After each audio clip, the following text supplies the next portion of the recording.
అత్తయ్య గారు ఉమ్, ఏం చేస్తున్నారు? చాలా ఆనందంగా ఉంది. మన గురించి ఫాలోవర్ వచ్చారని. అవును ఏంటి ఇది కదా. అసలు మనమేంటి వాళ్ళేంటి అని అలా ఆలోచిస్తున్నాను ఆనందంతో. అవునా?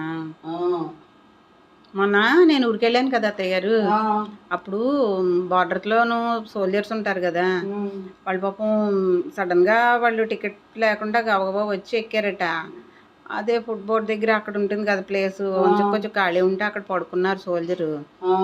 ఆ తర్వాత సీట్ ఇచ్చారు. అవునవును. వాళ్ళకే ఇవ్వాలి. మనం ఎక్కినా కూడా అమ్మా మీరు పడుకోండి అమ్మా అని మనం ఇచ్చి మనం కూర్చున్నా నష్టమే లేదు. పాపం వాళ్ళు ఎక్కడో బార్డర్ లో ఉండి మన అందరినీ రక్షిస్తున్నారా. అవును. మనం గుండెల మీద చేయొచ్చు పడుకుంటున్నాం అంటే పాపం వాళ్ళే కదే. అవును. ఇంకా చూడు చక్రధర ఎవరో చాలా బాగా పాడతారు. ఆయన బాలు సూపర్ అండి అత్తయ్య గారు. నేను ఆయన ఫాలోవర్ని. అవునా? అవునా? మీరు? నేను ఫాలోవర్. నేనే మొన్న స్త్రీ తుమ్మరన్నారు ఎంత బాగా పాడారు. చాలా దుర్మార్గుడు ఏదో పెద్ద కామెంట్ చేసాడు. చూసావా నువ్వు? చూసానండి. చాలా వరస్ట్ అండి అటువంటి వాళ్ళ గురించి. ఆయన ప్రతి చిన్నదానికి కూడా రిప్లై ఇస్తున్నాడండి పాపం. ఈ చక్రపాణి గారు చాలా బాగా. నువ్వు యుద్ధం చేసి చచ్చిపోండి వీడు 200 సంవత్సరాలైనా బతుకుతాడేంటి? ఏం మరి వీడు వెళ్ళొచ్చుగండి.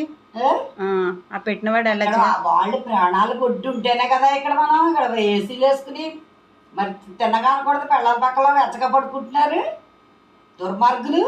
తప్పు కదే. చాలా తప్పండి. అసలు మా ముక్కైనా బాగుందా అసలు చచ్చిపోవడానికి? అతని బరువు ఇతనే మోసాడు. కాదత్త గారు, వాళ్ళకే ఆశలు సరదాలు సంతోషాలు ఉండవా? వాళ్ళ పిల్లలతో ఉండి యోగ్యత లేకుండా వాళ్ళు అసలు వెళ్ళవలసిన పనే ఉంది. దేశం గురించే కదా వాళ్ళు ప్రాణత్యాగం చేయడం.